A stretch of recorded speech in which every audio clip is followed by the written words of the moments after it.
பிரியமானவர்களே, இந்த நாளில் உங்களை சந்திக்க நாங்கள் மிகுந்த மகிழ்ச்சி அடைகிறோம். விசேஷமாக நாளை தினத்தில் நடக்கிறதான ஃபாஸ்டிங் பிரேயர் சரியாக காலை 10 மணிக்கு, நாளை காலை 10 மணி நம்முடைய ஆலயத்தில் நடைபெறும். கலந்து கொள்ளக்கூடிய எல்லா பிள்ளைகளும் வந்து கலந்து கொள்ளுங்கள். ஞாயிற்றுக்கிழமை ஆராதனையில் வந்து பங்கு பெறுங்கள். கர்த்தர் மகிமையான காரியங்களை செய்வாராக. இந்த நாளில் கர்த்தர் நமக்கு கொடுக்கிற வாக்குத்தத்தம் சங்கீதம் 118வது சங்கீதம் 8வது வசனம், Psalms 118 verse 8. மனுஷனை நம்புவதை பார்க்கிலும் கர்த்தர் பேரில் பற்றுதலா இருப்பதே நலம். நான் விசுவாசிக்கிறேன், மனுஷனை நம்புவதை பார்க்கிலும் கர்த்தர் பேரில் பற்றுதலா இருப்பது நலம். நான் விசுவாசிக்கிறேன், இந்த காலையில் கர்த்தர் மேல பற்றுதலா இருங்க. எந்த ஒரு மனுஷனை நம்புவதை காட்டிலும் நீங்க கர்த்தரை நம்புங்க. இந்த காலையில் எந்தெந்த காரியத்திற்கு, உங்க பிசினஸா இருக்கட்டும், உங்களுடைய எதிர்காலமா இருக்கட்டும், அது மாத்திரமல்ல உங்களுடைய எந்த இன்வெஸ்ட்மெண்ட்டா இருக்கட்டும், நீங்க கர்த்தரை மாத்திரம் நம்பி செய்யுங்கள். ஆமென். நீ எந்த ஒரு மனுஷனை நம்பாதீங்க. அவங்க உதவி செய்வார்கள், அவங்க எனக்கு ஹெல்ப்பா இருப்பாங்க. நான் சொல்லுகிறேன், கர்த்தரை நம்புங்க.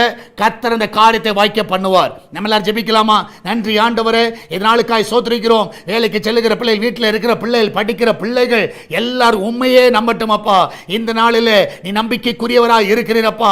இந்த நாளில் ஆண்டவர், நாங்கள் எந்த ஒரு மனுஷனை நம்பல, உண்மை நம்பி இருக்கிறோம். எங்க வியாபாரத்துக்கு உண்மை நம்புகிறோம், எங்க வேலையோட உயர்வுக்கு உண்மை நம்புகிறோம், எங்க சம்பள உயர்வுக்கு உண்மை நம்புகிறோம், எங்க ப்ரொமோஷன்ஸ்க்கு உண்மை நம்புகிறோம். ஆண்டவர், இந்த நாளில் எங்க சுகத்துக்கு உண்மை நம்புகிறோம் அப்பா. எங்க வீடு ஆசீர்வதிக்கப்படுவதற்கு உண்மையே நாங்கள் நம்புகிறோம் அப்பா.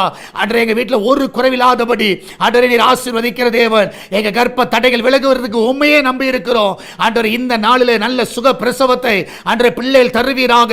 உண்மையே நம்பி இருக்கிறார்களப்பா. எல்லா கடன் பிரச்சனைக்கு உண்மையே நாங்கள் நம்பி இருக்கிறோம். இந்த நாளிலே அதிலிருந்து ஒரு பெரிய விடுதலை கொடுங்கப்பா. வெளிநாடு செல்ல இருக்கிற தடைகள் விலகட்டும். செல்லக்கூடிய காரியங்களுக்கு உண்மையே நம்பி இருக்கிறோம் அப்பா. நீர் அந்த பிள்ளைகளை ஆசீர்வதிங்க ஆண்டவரே.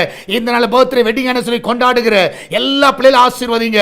உண்மையை நம்பி இருக்கிற அந்த பிள்ளையுடைய முகங்கள் இந்த புதிய ஆண்டில் பிரகாசிக்க செய்வீராக. அன்றைய சுகத்துக்கு உண்மையை நம்பி இருக்கிறோம் அப்பா. யாரெல்லாம் பலவீனமா இருக்கிறார்களோ அந்த சரீரத்தில் இருக்கிற எல்லா பலவீனத்தின் ஆவிகள் நஸ்ரனாகிய இயேசுவின் நாமத்தினாலே இப்பொழுது விலகி போ என்று கட்டளையிடுகிறேன். இப்பொழுது பரிபூர்ண சுகத்தை தருவீராக. எல்லா தற்கொலை எண்ணங்கள் இப்பொழுது மறைந்து போகட்டும் அப்பா. எல்லா வேதனை எல்லாம் மறைந்து போகட்டும். இந்த நிமிஷமே உன் வேதனை நீங்கி சுகமாயிரு என்று சொன்ன வார்த்தையின்படியாக அந்த வேதனை எல்லாம் நீங்கட்டும் அப்பா. சால்வேஷன் டிவி பார்க்கிற, ஜெபிக்கிற, தாங்குகிற எல்லா பிள்ளைகளும் ஆசீர்வதிங்கப்பா. இதனால் ஆன்லைன் மூலமாகவும் நேரடியாக கொடுக்கிற எல்லா காணிக்கைகளை ஆசீர்வதிங்கப்பா. அநேகரை எழுப்புவீராக. அன்று இந்த நாள் சுவிசேஷ பணிக்கு ஒரு தடை வராதபடி அன்று தேவையெல்லாம் அற்புதமாய் சந்திப்பீராக. நீர் அப்படியே செய்வதற்காக நன்றி அப்பா. அன்று தொடர்ந்தும் நாமத்தை மகிமைப்படுத்துங்க. ஒவ்வொருவரையும் காத்துக்கொள்ளுங்கப்பா. அன்று இந்த வார்த்தையில் நடக்கிற எல்லா குடியை ஆசீர்வதிங்க. ஞாயிற்றுக்கிழமை கொள்ளை பொருளான ஆத்துமாக்களை தாங்கப்பா. பெரிய காரியங்களை செய்யுங்க. இயேசுவின் நாமத்தில் ஜெபிக்கிறோம். ஆமென், ஆமென். பிரியமானவர்களே, கர்த்தர் கூட இருக்கிறார். தைரியமா இருங்க, எதை குறித்து கலங்காதீங்க.